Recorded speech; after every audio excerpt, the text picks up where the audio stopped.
Hello my dear student, welcome to my YouTube channel Learn Physics with Deepak sir। तो dear student, जिसने भी अभी तक मेरा चैनल सब्सक्राइब नहीं किया, लाइक नहीं किया, शेयर नहीं किया, तो सबसे पहले जाकर मेरे चैनल को लाइक करें, सब्सक्राइब करें एंड देन शेयर करें।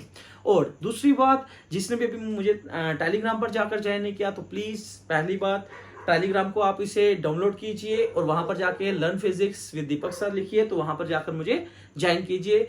और जितने भी मैं यहाँ पर पढ़ा रहा हूँ आपको, जो भी चैप्टर्स पढ़ा रहा हूँ उसकी पीडीएफ वहां पर इजीली अवेलेबल होगी। ठीक है, तो ज्यादा टाइम ना वेस्ट करते हुए आज के टॉपिक पे हम आते हैं। देखो, हमने लास्ट लेक्चर पे पढ़ा था कि लॉज ऑफ फोटोइलेक्ट्रिक इफेक्ट्स क्या होती हैं। उसी के बिहाफ पे नेक्स्ट जो टॉपिक है, जो एग्जाम में मैक्सिमम टाइम पूछा जाता है, Einstein photoelectric equations. Dear students, ये भी आपको क्या होता है, 2 मार्क्स की पेपर में आती है, कभी कभी 1 मार्क्स की पूछी जाती है पेपर में। तो टोटल ये जेके बोर्ड में मैक्सिमम टाइम पूछी जाएगी आपको। ठीक है, तो डियर स्टूडेंट, जो मैं टॉपिक्स बोल रहा हूँ साथ साथ बता रहा भी हूँ कौन से एग्जाम में पूछी जाती है और कौन से एग्जाम में नहीं पूछी जाती। तो dear student, Einstein photoelectric effects जो था, इक्वेशंस थी, ये आपको प्रीवियस जिसने वीडियोस देखी होंगी उसी को समझ आएगी, अदरवाइज किसी भी बच्चों को समझ नहीं आएगी जिन्होंने मेरी प्रीवियस वीडियोस को नहीं देखा। तो डियर स्टूडेंट देखो, जो आइंस्टाइन फोटोइलेक्ट्रिक इक्वेशन दी, आइंस्टाइन जो था एक साइंटिस्ट था जिसने एनर्जी मास रिलेशन के बारे में भी बताया था हमें, और उसी के बिहाफ पे हम ये कह सकते हैं कि on the basis of Planck quantum theory, on the basis of Planck quantum theory जो आइंस्टाइन था उसने एक इक्वेशन दी, आइंस्टाइन फोटोइलेक्ट्रिक इक्वेशन। अब वो फोटोइलेक्ट्रिक इक्वेशन क्या थी, आइए हम पढ़ते हैं।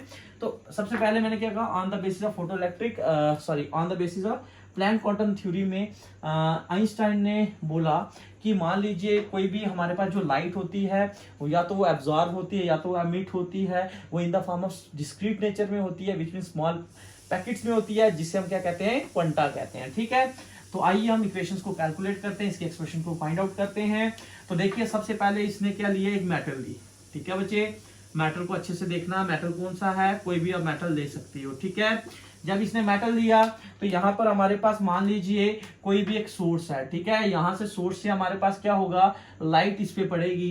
ठीक है, अब अबे सी बात है कि लाइट जब आती है in the form of small packets में आती है, और एनर्जी ऑफ जो छोटे छोटे पैकेट्स में आती है, तो आपको पता है कि जो एनर्जी ऑफ फोटॉन्स होती है वो होती है इक्वल टू एच न्यू। तो which means the energy of incident photon, मतलब इंसिडेंट फोटॉन की जो एनर्जी होगी वो क्या होगी, एच न्यू। अब मान लीजिए इस मेटल्स पे हमारे पास क्या होगा, कोई इलेक्ट्रॉन होगा, इस इलेक्ट्रॉन को जब इजेक्ट करवाया जाएगा तो कुछ एनर्जी तो यहां से इधर तक ले जाने के लिए लग जाएगी। उस एनर्जी को हम कहते थे, उस फंक्शन को हम क्या कहते थे, वर्क फंक्शन। मींस कुछ अमाउंट ऑफ इंसिडेंट रे इस पे पड़ी, इलेक्ट्रॉन इजेक्ट हुआ, जब तक मेटल से बाहर निकलता कुछ एनर्जी जो यूज होते थे वो किसके लिए यूज हो जाती है, वर्क फंक्शन के लिए। और जो बाकी बच जाती है वो कहां पर यूज हो जाती है, काइनेटिक एनर्जी में, है ना, काइनेटिक एनर्जी। तो 1/2 mv का square, which means m be the mass of an electron, v be the velocity of an electron, और w naught be the work function। तो हम यहां से ये कह सकते हैं कि अगर हमने इसको एनर्जी दी, मींस फोटोन के पास 10 जूल की एनर्जी थी, मान लो 3 अगर वर्क फंक्शन में यूज होगी तो 7 किसके पास चलेगी, काइनेटिक एनर्जी इलेक्ट्रॉन की बनेगी ना। ठीक है ना, तो यहां से मैं क्या कह सकता हूं, एनर्जी ऑफ इंसिडेंट फोटोन वो किसके बराबर हो जाएगा बच्चे, is equal to H nu. तो where H is a Planck constant, तो न्यू जो है, न्यू इज अ फ्रीक्वेंसी, किसकी फ्रीक्वेंसी, इंसिडेंट लाइट की। ठीक है बच्चे, उसके बाद मैंने आपको क्या कहा कि जब एनर्जी आई, ये एनर्जी आई, तो ये एनर्जी किस में तब्दील होगी, कुछ एनर्जी वर्क फंक्शन में लगी, प्लस किस में होगी, काइनेटिक एनर्जी में।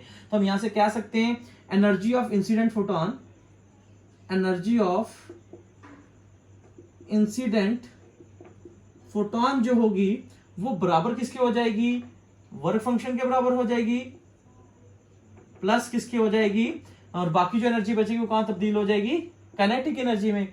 तो देखो, एनर्जी ऑफ इंसिडेंट फोटोन की एनर्जी कितनी थी, h nu, is equals to work function किससे रिप्रेजेंट करेंगे, w ऑफ फाई से, प्लस बाकी एनर्जी कहां बच गई, 1/2 mv का स्क्वायर।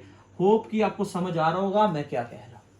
अब देखिए कि मान लीजिए जब इंसिडेंट फोटोन था, उसकी फ्रीक्वेंसी मान लो थ्रेशोल्ड फ्रीक्वेंसी के बराबर हो जाती है। तो थ्रेशोल्ड फ्रीक्वेंसी मैंने क्या कहा था, एक मिनिमम फ्रीक्वेंसी होती है कि जब आप उसे प्रोवाइड करोगे, मतलब उससे कम अगर एनर्जी होगी तो इलेक्ट्रॉन इजेक्ट होना बंद हो जाएंगे। तो आप उतनी ही एनर्जी दोगे जितने में इलेक्ट्रॉन इजेक्ट हो पाएंगे। तो विच मीन्स अगर मैं कहता हूं सिंस, जब मान लीजिए न्यू जो था वो बराबर हो जाता है न्यू नॉट के, मतलब थ्रेशोल्ड फ्रीक्वेंसी के, तो विच मींस यहां से इलेक्ट्रॉन बस यहां तक पहुंचेगा, तो विच मींस में काइनेटिक एनर्जी की वेलोसिटी होगी वो जीरो के बराबर हो जाएगी। तो उस समय वेलोसिटी ऑफ एन इलेक्ट्रॉन क्या हो जाएगी, जीरो। तो देयरफॉर, बात को समझना अच्छे से, तो देयरफॉर एच न्यू नॉट, क्योंकि न्यू न्यू क्या बनाना पड़ रहा है, is equal to work function plus v zero हो जाएगा, तो ये होल टर्म क्या हो जाएगी, जीरो। तो मेरे पास क्या आ गया, h nu not is equal to डब्ल्यू ऑफ 5। तो अब देखो इसकी वैल्यू मैं कहां पुट करूंगा, इक्वेशन फर्स्ट में।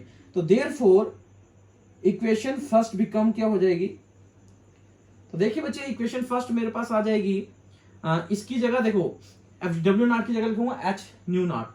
तो h nu is equal to H nu naught plus half M we का स्क्वायर।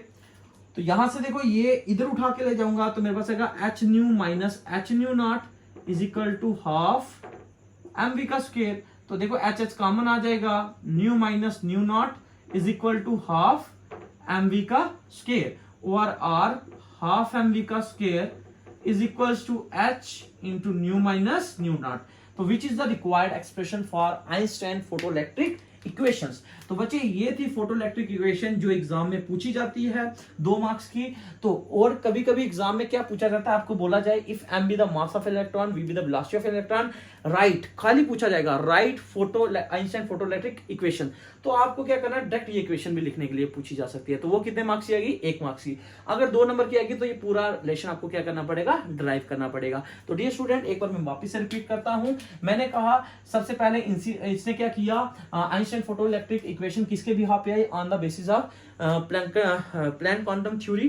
प्लैंक क्वांटम थ्योरी में क्या कहा गया कि जो लाइट होती है वो रेडिएट करती है या एमिट करेगी रेडिएशन को, या अब्सॉर्ब करेगी, तो किसकी फॉर्म में करेगी, हमेशा डिस्क्रीट नेचर में करेगी। तो क्या कहने का मतलब हो गया, डिस्क्रीट नेचर में स्मॉल स्मॉल पैकेट्स में, जिसको हम क्वांटा कहते हैं, ठीक है। फिर मैंने कहा कि जब एनर्जी आएगी तो in the form of quanta आएगी, एनर्जी ऑफ फोटोन किस तरह होता है, इक्वल टू एच न्यू, पहले पढ़ा चुका हूं। मान लो यहां पर जब पहुंचेगा, मान लो इसके पास कुछ एनर्जी है, कुछ एनर्जी कहां पे तब्दील हो जाती है, वर्क फंक्शन के लिए, और कुछ क्या हो जाती है, काइनेटिक एनर्जी के लिए। तो यहां से मैंने वही कहा कि एनर्जी ऑफ इंसिडेंट फोटोन इसके बराबर होगा, work function plus kinetic energy. तो इस तरीके से मैंने इस रिलेशंस को निकाला। तो डियर स्टूडेंट होप कि आपको ये चीज समझ आई होगी। तो प्लीज मेरा चैनल अगर आपको अच्छा लगे तो इसे पक्का सब्सक्राइब करना, जितने स्टूडेंट हो सकते हैं वहां तक मेरा चैनल को शेयर करना, ठीक है। आपको अच्छे से समझ आई होगी। Thank you and have a nice day.